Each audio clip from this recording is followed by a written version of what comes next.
Mustang.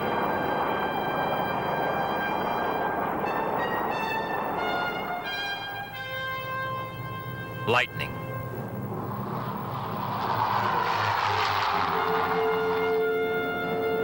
In both theaters of World War II, the Mustang and Lightning were the two most feared American fighter planes.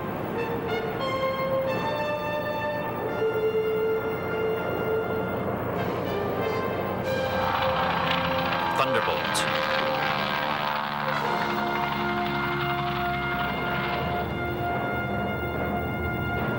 Warhawk.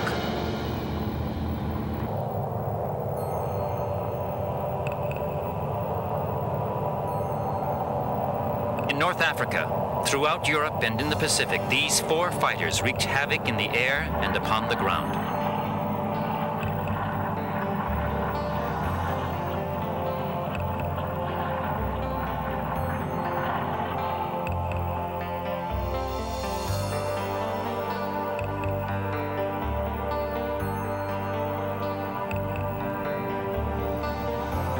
The Curtiss P-40 Warhawk. Almost obsolete by the time of the United States' entry into the war, the venerable Warhawk still saw limited action. They were called to duty to fight the Japanese before Pearl Harbor in China.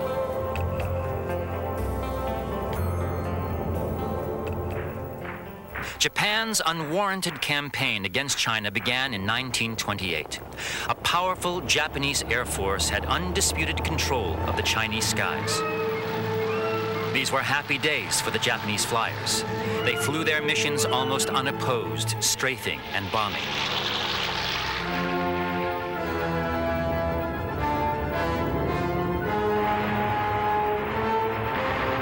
At will.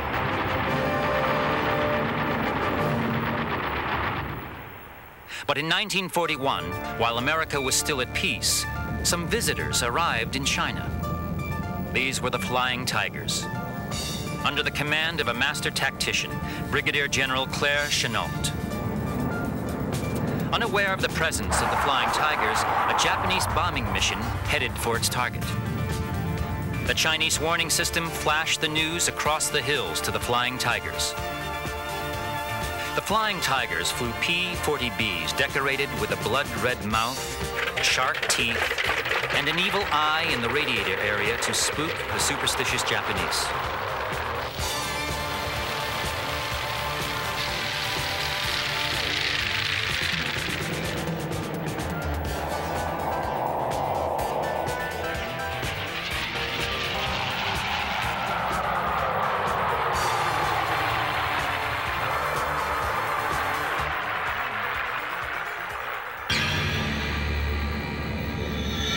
Unsuspecting.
The Flying Tigers' record against the Japanese never dropped below a 5-to-1 kill ratio.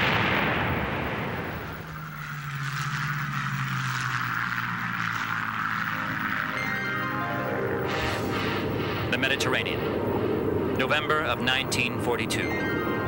11 months after Pearl Harbor, more than 800 ships engaged in Operation Torch, the invasion of North Africa.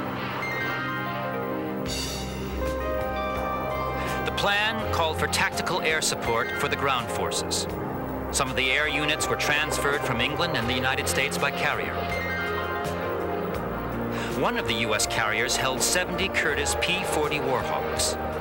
Carrying 500-pound bombs instead of belly gas tanks, these P-40s were configured as fighter bombers.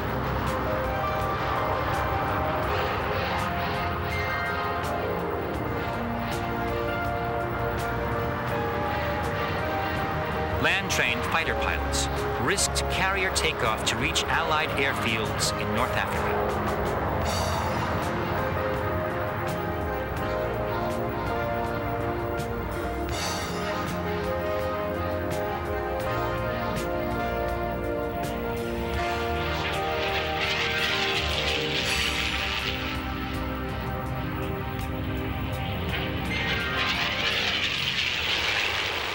Pressured by gasoline shortages, German air operations were severely cut back in North Africa. Squeezed into a steadily shrinking area, the Germans prepared to evacuate planes and key personnel to Sicily. About 20 men could escape in a Junker 52. High above, the Allies waited and watched. The German escape plan was put into motion. Near Tunis, a group of more than 30 heavily armed Me-109 fighters rose into the sky. They were to be escorts to the large fleet of low-flying Junker 52s.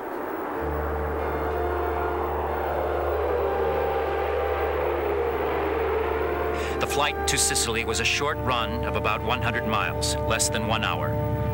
100 strong, the transport stretched in a long line on the deck, headed for their Sicilian sanctuary.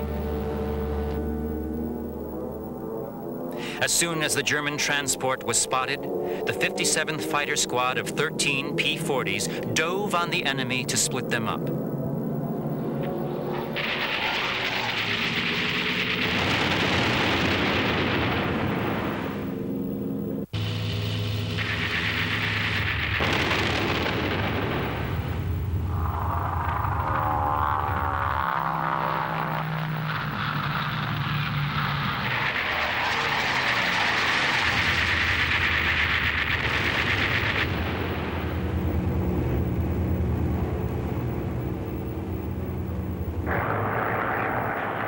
Unaware of the dogfight above, the transports droned on towards Sicily.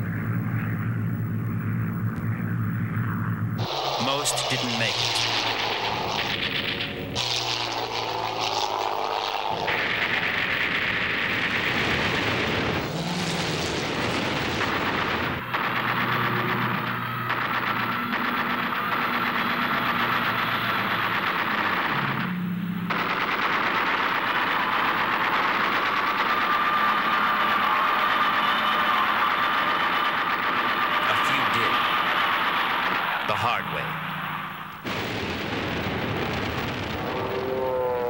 It wasn't just American pilots in on this attack. Erwin Desert Fox Rommel would ultimately complain to Hitler that the strength of the Anglo-American Air Force was the deciding factor.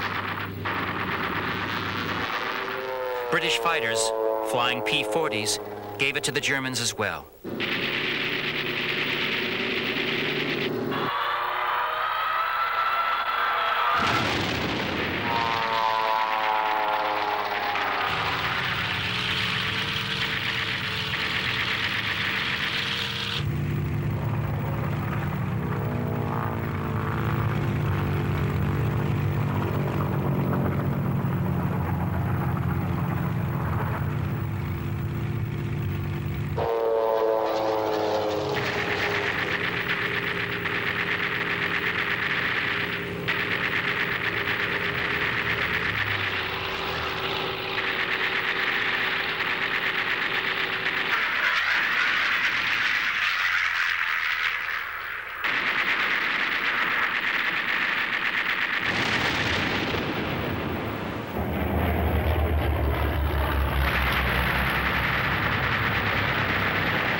We had destroyed 58 transports and 18 fighters.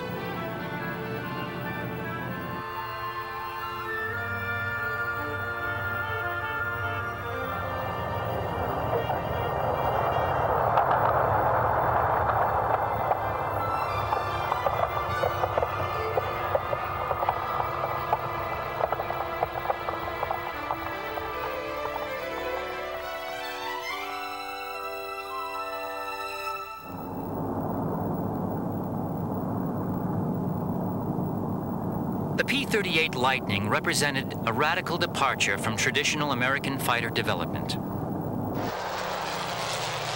With twice the power and almost twice the size of its predecessors, with 4 50-caliber machine guns plus a 20mm cannon, the fork-tailed Devil was a plane for American heroes.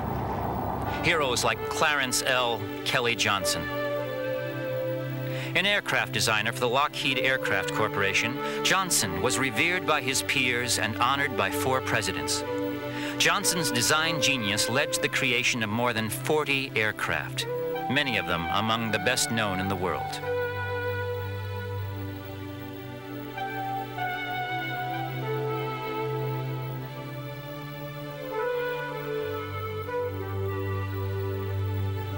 Although Lockheed had never built a fighter plane before, the company entrusted Johnson with new Army general specifications for a high-altitude interceptor. Johnson realized that it was time for a radical departure from conventional airframe design. He reached this conclusion because the engine he was working with, the Allison V-1710, wasn't very fast. Hence, the desire to use 2 engines. This brought Johnson to the idea of the pilot's cockpit at the center of the wing assembly, flanked by 2 booms. At first glance, it didn't seem possible that the Army would be willing to deviate so far from the mainstream course of fighter aircraft design. But the Army was well aware of their lag with respect to the European powers' aircraft. Johnson's design was accepted, and the Lightning was born.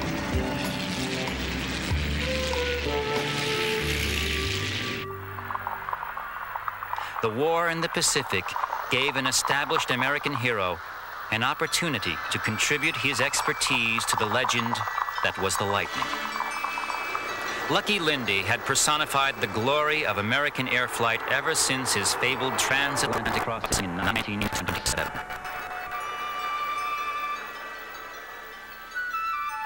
In April of 1944, Lindbergh went to the Pacific War area as an invited to the United States Army and Navy. Although he was a civilian, he flew over 50 combat missions. In the process, he developed cruise control techniques that increased the range of the P-38.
In 1954, in recognition of Lindbergh's contributions to the war effort, President Dwight Eisenhower appointed Charles Lindbergh a brigadier general in the Air Force.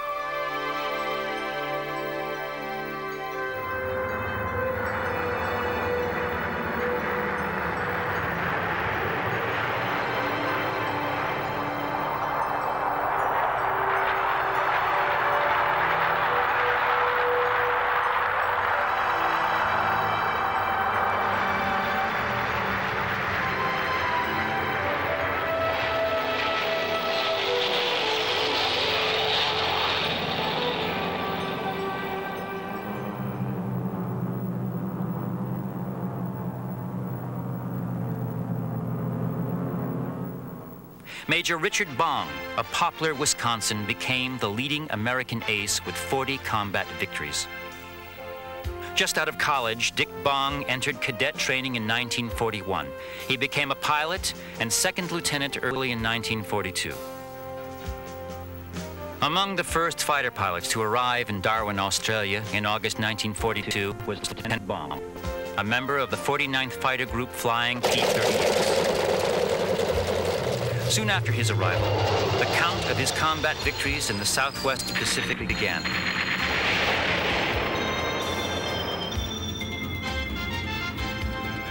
Flying cover for bombing missions, he flew every day, attacking the enemy whenever he could.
By December 1944, Bong had 40 combat victories.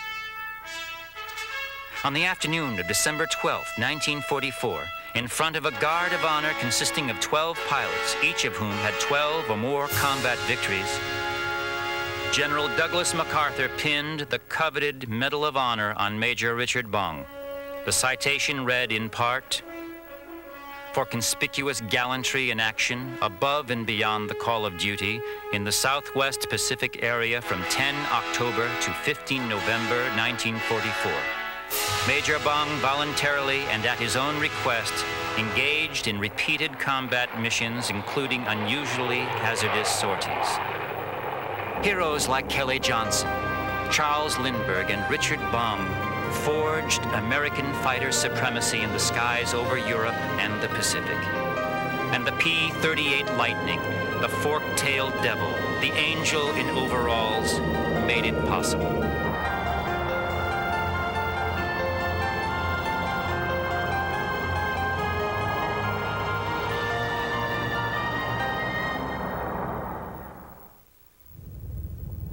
Dawn, Alto Air Base, the island of Corsica. 60 miles off the coast of Italy, 20 minutes from the Germans. Crew chiefs are pre-flighting the planes, getting ready for the day's mission.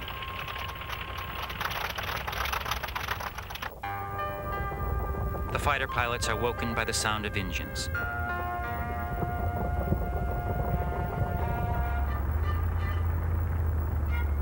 It's just another day for them.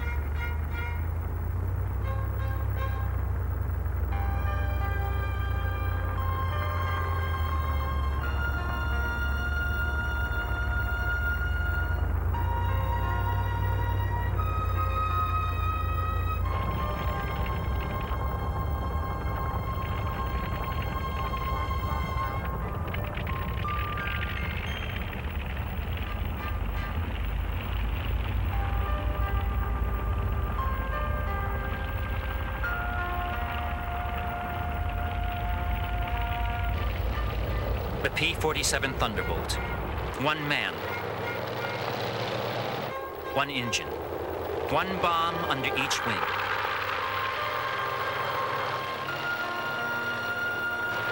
Extra fuel tanks for range.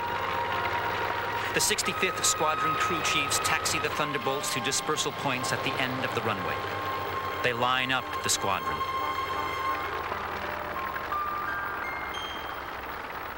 The 65th Squadron of the 57th Fighter Group comes in for briefing. The mission today is part of Operation Strangle. The operation's goal is the elimination of German supply lines through Italy, to free up the Fifth Army, stopped cold for 5 months at the Gustav line. Today's objective is a bridge. On to the airfield.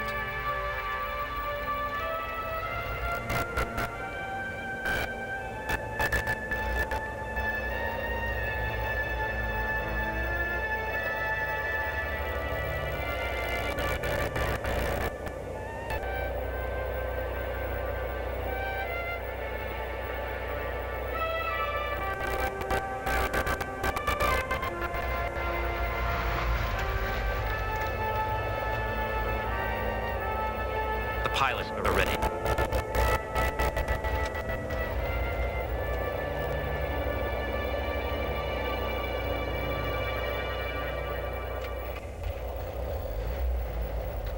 The mission begins.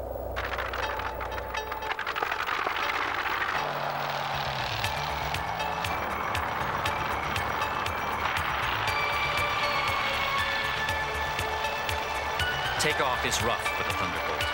It's a heavy plane. In fact, it's twice as heavy as its contemporaries. And that's what makes the P-47 a classic. It can outdive anything in the sky, breaking off combat at will.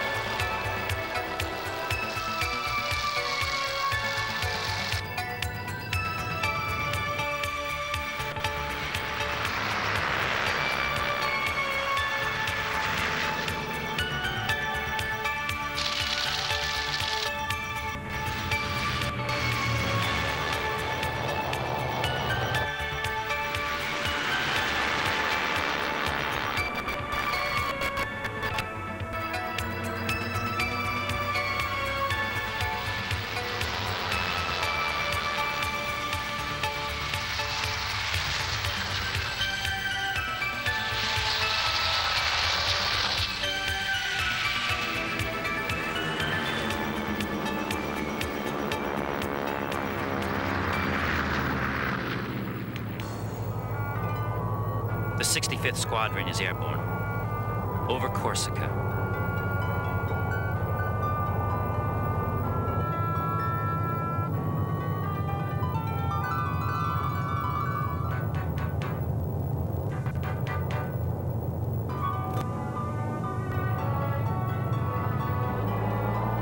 On the deck.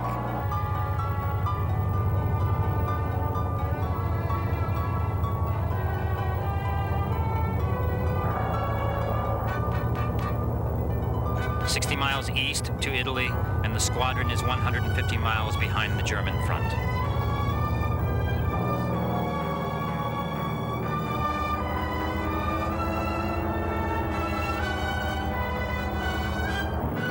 On to the target.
On the way back, an eye is kept open for possible targets.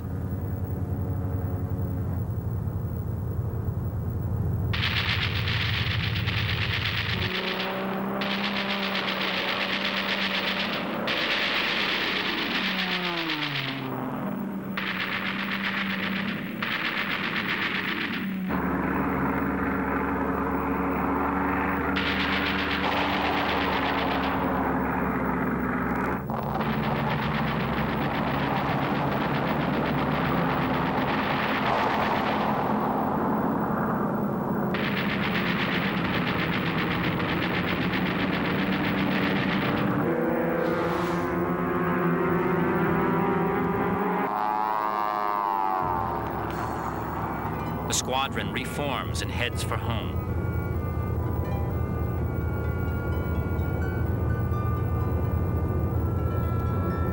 Almost home. With a little bit of America mixed in with the R&R, they're almost home.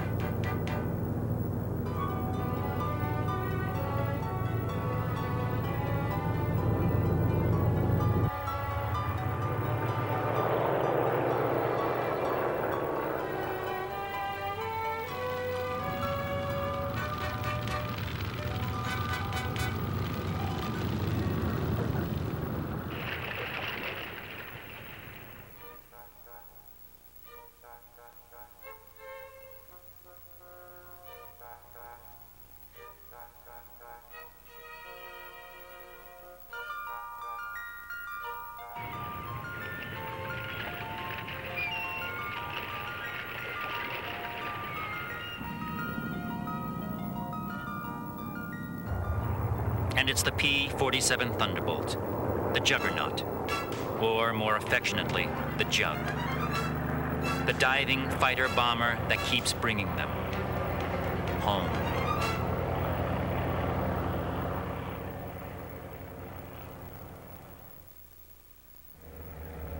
P-51 Mustangs, the elite of the Army Air Force fighters. American-built Mustangs destroyed 4,950 enemy aircraft in Europe, making them the highest-scoring U.S. fighter in the theater.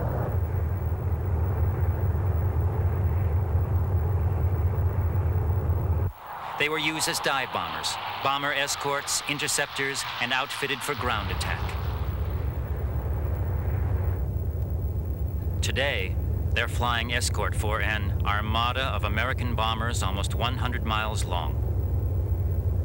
The bombers are on a mission most feared by the Germans, a daylight attack on a specific target. And the target today is Berlin. The Mustangs sweep the skies before the bombers, their pilots keeping constantly on the lookout for the inevitable attack from the enemy. The Luftwaffe is forewarned over an hour and a half in advance. They have plenty of time to mass their fighters, Me-109s and Focke-Wulf 190s, at a chosen point of attack. And at times, the Germans held a 10-to-1 fighter plane advantage over the American pilots.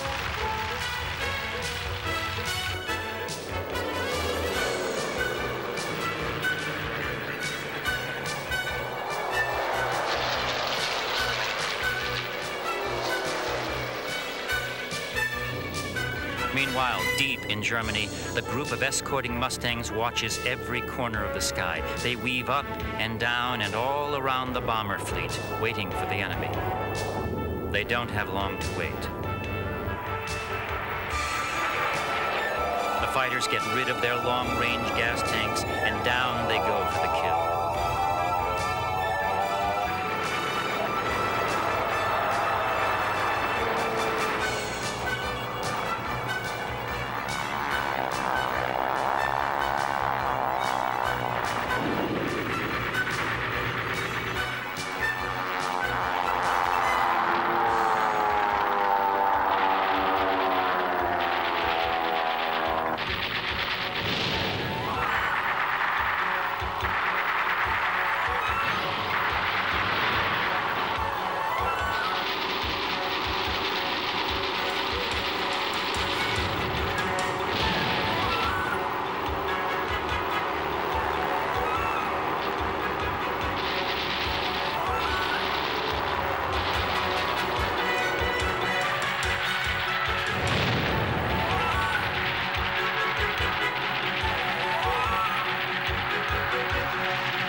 bombers reach their target and drop their load.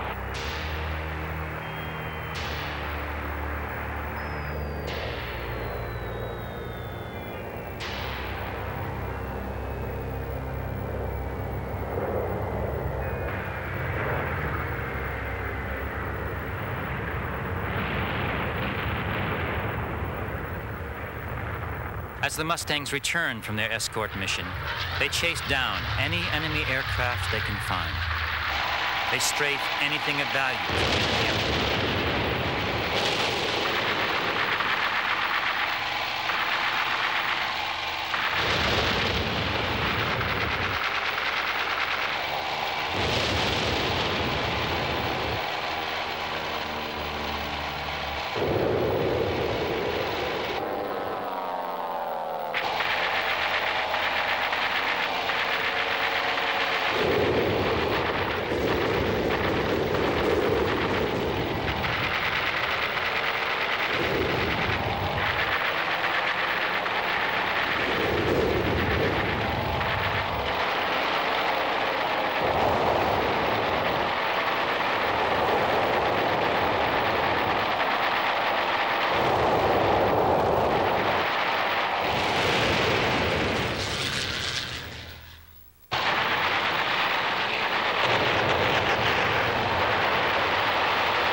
The Mustang, the fighter plane of choice in Europe and in the Pacific.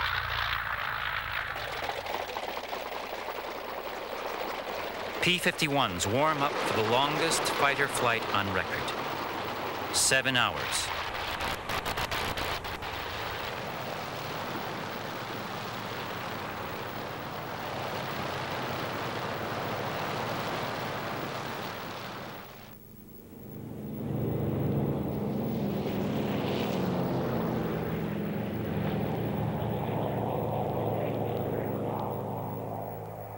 The Mustangs take off, scheduled to meet with a B-29 bomber group in 3.5 hours off the coast of Japan.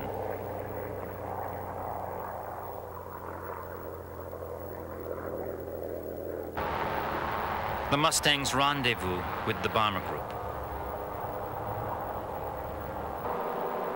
They climb in formation to take positions above the box formations of the B-29s.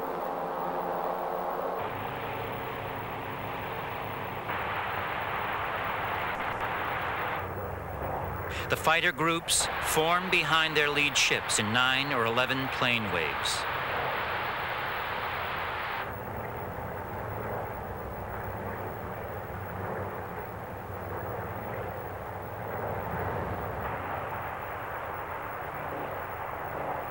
The big parade is on.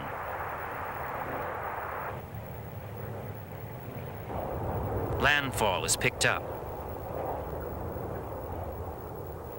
And with the sighting of Japan come the first Japanese snoopers, diving head-on into the formations. Some are suicide missions, aiming for the bombers. The Mustangs peel off and go for it.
bombers reach Tokyo, and the mission pays off.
As the Mustangs return from escort, they strafe any and all enemy targets.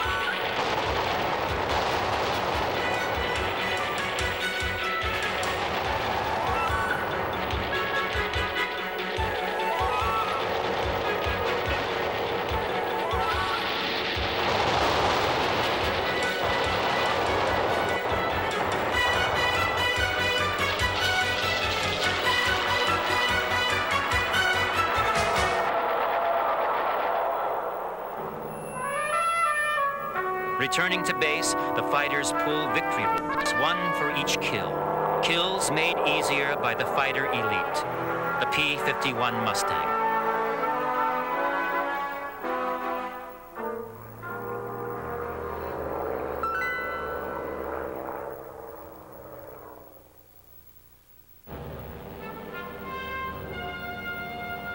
The P-40 Warhawk.